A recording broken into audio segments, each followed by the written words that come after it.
It is Monday, May 13th in the Splash Zone. It's back in your life. I'm Matt Modi, and I have 3 NBA player props for you guys to lock in for tonight's NBA betting slate. It is after a 2-day hiatus. I am back with the Splash Zone giving out bangers for tonight. We got Cavs versus Celtics game 4. We got Mavs versus Thunder game 4. And I'm going to have 3 picks for you guys to lock in. Plus, I will have an Underdog fantasy entry at the end as well. It's been a little bit since I've done those on the YouTube channel, so I am bringing that back today. Sorry for the boring background. I'm in the middle of moving, so I took out all my posters. But in just a couple weeks, I'll be back in a new spot, back with all my nerd stuff in the background. But as for the weekend, right, we got to do a recap from how things went since you last saw me. So I'm recapping Friday, Saturday, and Sunday. It was a decent weekend. I'm not going to say it was incredible, right? I went 6-4-1 on all my plays from Friday, Saturday, and Sunday. The push was the Friday game between the Knicks and Pacers. I had Pacers spread. I had the -5. They won by exactly 5. Overall, not a terrible weekend, right? Up, I believe, 1.82 units to be exact. We'll take that, right? If you can have a weekend betting on the NBA and have a weekend where you're making money doing so, that's always going to be a good weekend, in my opinion. Obviously, we hope for a little bit more success than that, but we'll never apologize for having a profitable day. That brings our total season, looking at the entire regular season and the playoffs. We are up 113.91 units, obviously an amazing regular season. And then in the playoffs specifically, we are up 5.83 units. So the playoff success hasn't quite been as good as the regular season, but still up about 6 units just below on the playoffs. So definitely nothing bad there. Let's hope we can have a day today where we go 3-0. If you are not already, I would appreciate it if you could subscribe to my YouTube channel. And then for this specific video, like and comment. I love reading through all the comments, good, bad, whatever it may be. And then the last thing I'll mention before I get into the bangers is that I do have a Dub Club where I send everything out. It's only $5 a month to get everything sent directly to your phone, text, email, Telegram, whatever it may be. It does give you the same plays that you see me give out both on YouTube and on Twitter. So it gives you the same plays that I give out for free. The biggest thing is I give them out early on Dub Club. So with the playoffs, right, we get odds posted pretty early. I send out plays as soon as I decide there is one that I like. So you're able to lock in plays before the odds change. A lot of times, by the time I record a video, edit, and post, the odds are different, even by the time right before I started recording. Unfortunately, there's nothing I can do about that. So I just came out with the Dub Club as a way to kind of combat that. Send everything out early. Again, it's $5 a month, but if you'd rather just wait, get everything for free, totally cool with me. I just like to give people the option. That's enough of that. Now we can get into today's bangers. Starting in the Celtics versus Cavaliers game, I'm taking Al Horford over 1.5 made 3-pointers. This is at -113 odds at Bet Rivers. So despite the fact that Al has only hit this in one of the 3 games so far this series, I actually really like this play, and I think it is an excellent opportunity to fade recent results, right? Yes, the success in terms of made 3-pointers hasn't been there. He's cashed it in one of the 3 games, but the attempts is the most important thing, and the attempts are absolutely there for Al Horford, right? In the 3 games so far this series, he's attempted an average of 6 3-pointers, 5 in game 1, 7 in game 2, and then 6 in game 3. Now, he hasn't shot that well on these attempts, but that 6 attempt number, that's phenomenal, right? Like, if you're telling me that we're going to get 6 attempts, I'll guess that he'll be able to make at least 2 3-pointers, despite the fact that he hasn't been able to do it in 2 of the 3 games, right? He shot 0 of 6 from 3 last game. Beautiful fade of recent results on that. Of course, he did shoot 3 of 7 from deep in game 2, so it made sense. For someone like Al Horford, who's not a high volume, high percentage shooter, it makes sense that after 3 of 7 day, it came down a little bit. And then, of course, he was 1 of 5 in game 1. So he's putting up the attempts. The success just isn't quite there yet, but he's also attempting wide open 3-pointers, right? They're not guarding him when he shoots. So I'll gladly take him another 4, 5, 6 wide open 3-point attempts, if not more. I'll gladly take him to make at least 2. I also like the fact that he's been playing pretty decently heavy minutes in this series as well. In games 1 and 2, he played about 28, 29 minutes between those 2 numbers. But then in game 3, he played 39 minutes. And that was the game that was pretty comfortably in hand for the Celtics in the second half. A couple times, the Cavs made it like a 9-point game. But really, the Celtics kind of dominated the entire second half. And he still played 39 minutes. Now, with the other series in the East being 2-2, looking like it's going to be a rock fight, the guess here is that the Celtics are going to want to put away the Cavaliers. They're not going to want to do what the Celtics did the last 2 series and have a series go 7 games when they really had no business going 7 games, and they're tired for the Eastern Conference Finals. So I think that they're going to play Horford another 30-plus minutes and attempt to really close out the series against the Cavs. You win this game, you go up 3-1, winning both games in Cleveland. That's kind of a wrap on the series. So as long as it's not like a complete blowout from the jump, I am projecting another 30-plus minutes for Al Horford. And in general, without even talking about the minutes, it was always in the regular season a good spot to back Horford three-pointers when Kristaps Porzingis was not in the lineup, right? If you look at the regular season, Al Horford made over 1.5 three-pointers in 14 of 19 games that Porzingis missed. That's a 75% hit rate, technically 74, but we can round up because 75 is a nice whole round number.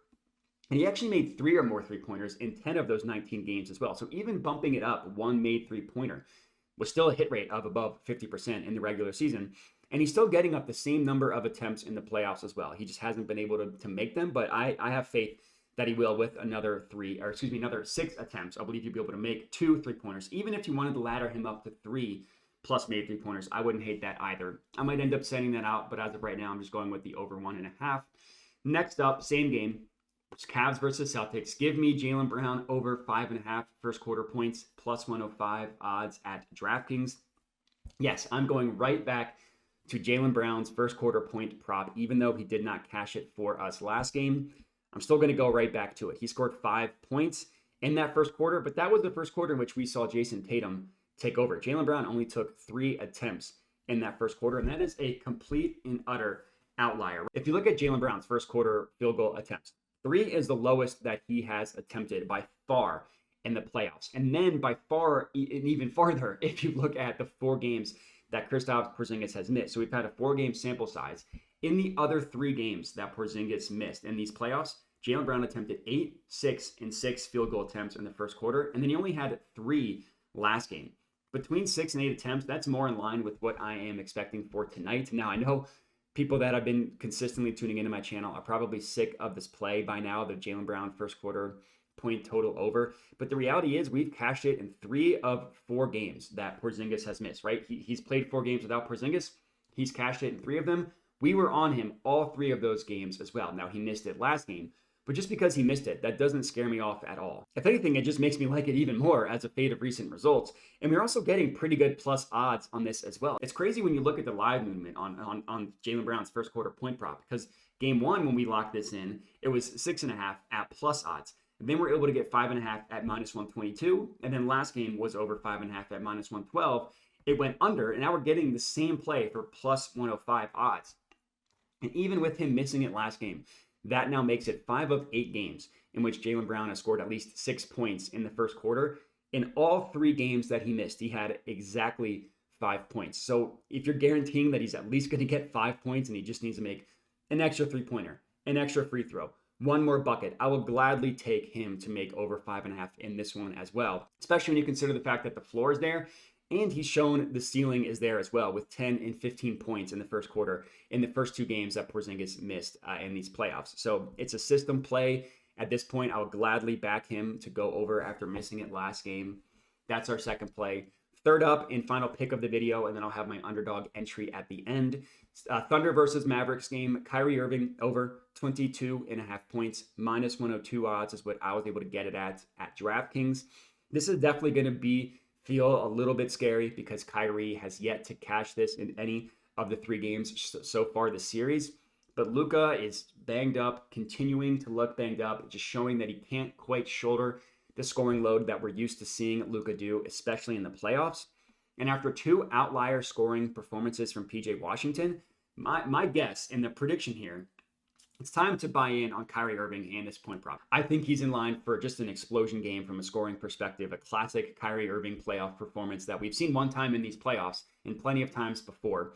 In the 3 games this series so far, he scored 29 and 22 points. So one game where he barely scored, he only attempted 8 shots, but that was actually one of the best games you'll see Kyrie Irving play from every other aspect of the court, which is rare. But then last game, he attempted 17 shots. And that's more in line with what I'm expecting to happen moving forward. And at least for this game specifically, right? Like I wouldn't be surprised if he got up if he got up 20 plus shots in this game. Just looking at how the series went, PJ Washington scored 29 and 27 points the last 2 games. That is a complete and utter outlier. And yes, I know that PJ Washington, like this was a good matchup for him just based on where he scores and how the Thunder play defense. I was on PJ Washington in game one, but he's not going to continue to score almost 30 points game over game. So with his scoring going down a little bit, maybe Luka is able to score a little bit more than he has been able to the first 3 games. But I don't think it's going to be dramatically more, as he just has shown, like I said, that he's not quite healthy. And the Lou Dort matchup, everybody will struggle against that. But if you're banged up and Lou Dort hounding you, yeah, you can see why Luka's scoring is down. And Kyrie's definitely able to handle the scoring load that I think is going to fall to him in this game tonight. And if you just think about it, 22.5, that is a low number. You're betting that is the floor for Kyrie Irving in his point prop, right? Normally it's 24.5, 25.5. We're getting it at a pretty low number of 22.5. And I totally understand why. I'm not saying that it's mispriced at this number because he's gone under in all 3 games of the series, but because it's being priced at his floor and because I think he's going to get up a ton of volume in this game, I think it's a great time to buy in on Kyrie Irving. And yes, I understand it is a different series, but he did go over this number in 4 of 6 games against the Clippers last series. And in game 3, the Mavs switched up their offense a little bit to put Luka more off ball, right? They're not having him control the ball the entire game like we're used to seeing. They're able to get Lou Dort off ball, and I think that's just going to mean more usage rate for Kyrie Irving. So I think we're getting him at, again, a really good price for him to go over 22.5 points. That's our third play. And then in terms of the underdog entry, these are always a quarter unit. I've admittedly been snake bitten on these underdog entries. I haven't gotten one to cash in a while. I think 8 of my last 9, I've gotten 2 of the 3 legs to cash. So I feel as though we're ready for some positive regression to come our way on the underdog perspective. In terms of the entry, it's Al Horford over 1.5 made threes. It's Kyrie over 22.5 points. And then they didn't offer Jaylen Brown in his first quarter point prop. So instead, I'm taking Jason Tatum under 5.5 assists. That was close to making an official play for me, but it's a little bit better value on underdog because they don't juice any props. You get the same value no matter what play you're adding. And I think this is a really good, honestly, buy high spot for Jason Tatum and his assists. A good way to bet the under, a good time to bet the under. He's had 6 assists in his last 2 games, each time only on 8 potential assists. That screams regression for his assists, right? Even if he has 8 potentials, he's probably not going to have 6 on those numbers. So I think it is a good spot to fade Jason Tatum's assist. Hopefully all 3 of these cash, and we'll have a nice plus 600 banger cash for us tonight. But that's all we got. I appreciate everybody for watching. Make sure to like the video, comment, subscribe, all that good stuff. Make sure to check out the Dub Club if you are interested. I appreciate everybody for watching, and have a good one.